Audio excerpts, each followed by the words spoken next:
Hi everybody, and welcome to Evening TV. I'm Evening Ransom, and today I wanted to talk to you about 10 signs that you're dating a sociopath. So the first thing on the list about how you're going to know you're with a sociopath is going to be very tricky, is that they have no empathy. How to make you feel a certain way by doing certain things, and they're really masterful at it. They can't get in there with you and feel it. They can't feel it. So sociopaths are not ever going to be doing anything without some direct link to what it's going to be doing coming back to them.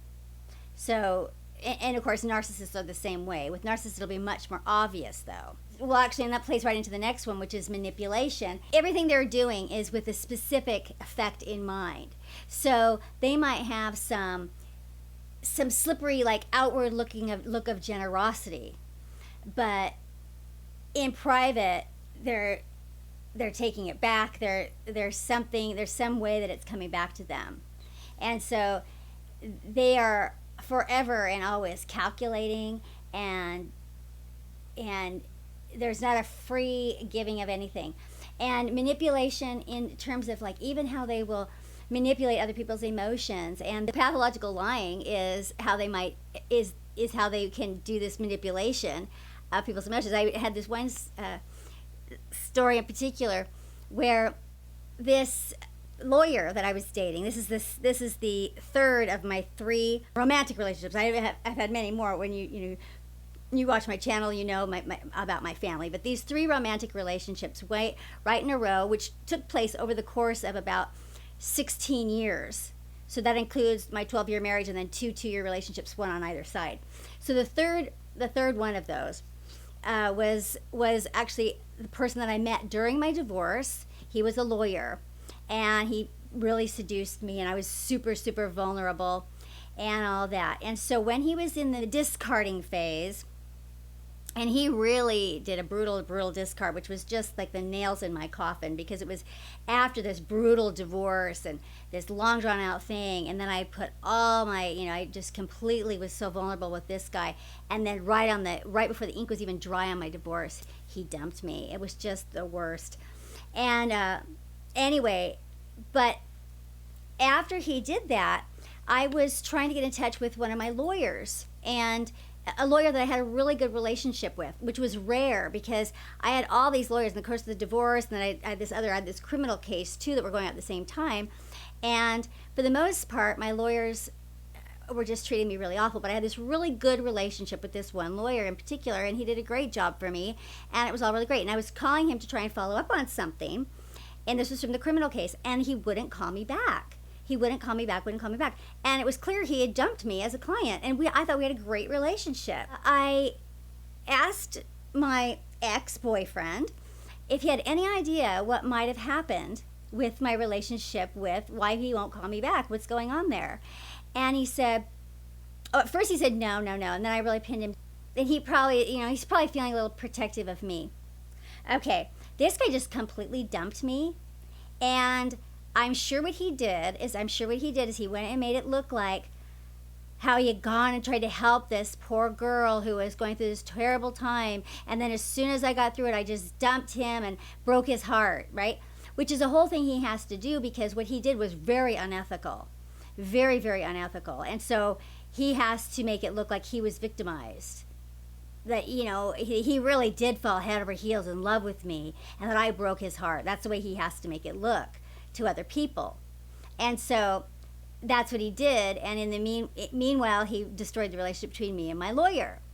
So, but that's just one of a gazillion examples of how they will use emotions. They will be pathological liars, and they'll have no remorse. I mean, I had issues I needed to, these were legal issues. This was an important thing, and now I have no lawyer, I have no representation, I can't, and it was a complicated case. So yeah. And so that was just, out of my, and I had so few, I had been betrayed by so many people, that I had so few people that I had been able to trust. And this was one of them. And he sabotaged one of very few relationships that I had.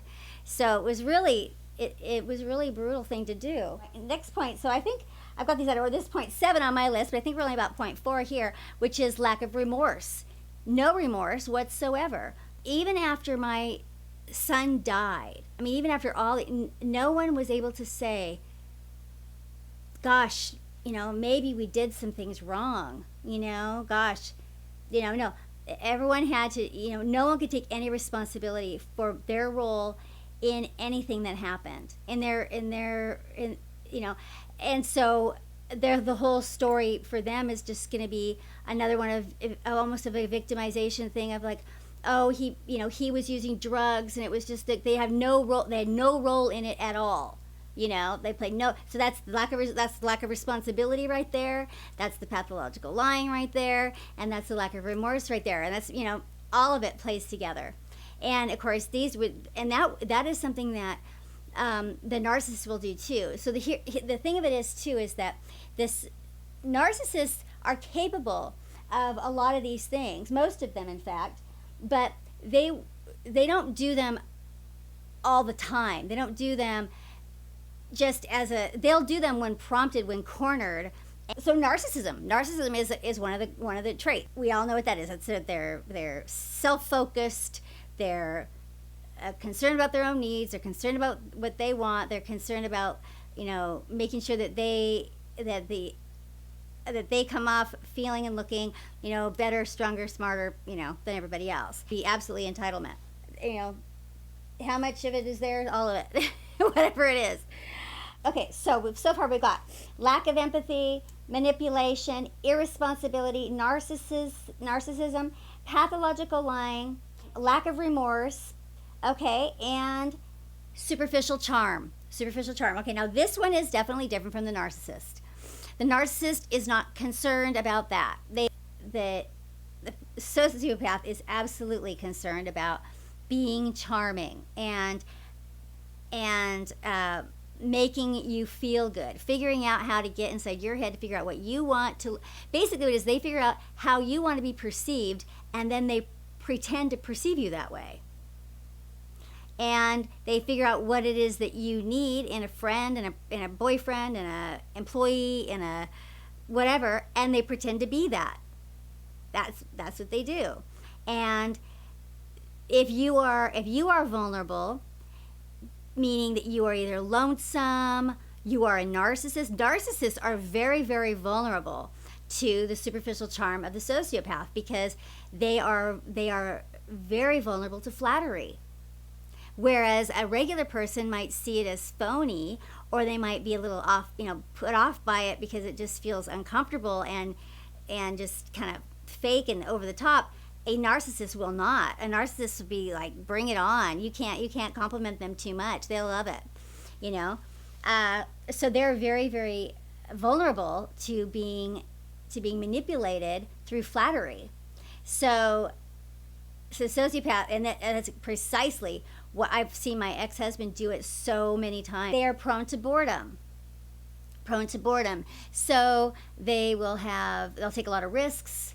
And they're also they're not careful with other people's harming other people. So they'll take risks and do things with your money, your safety, that they have no right to do. They'll put their kids at risk. They'll put their vulnerable wife at risk. They'll put your life savings at risk if you have them in charge of managing it or something.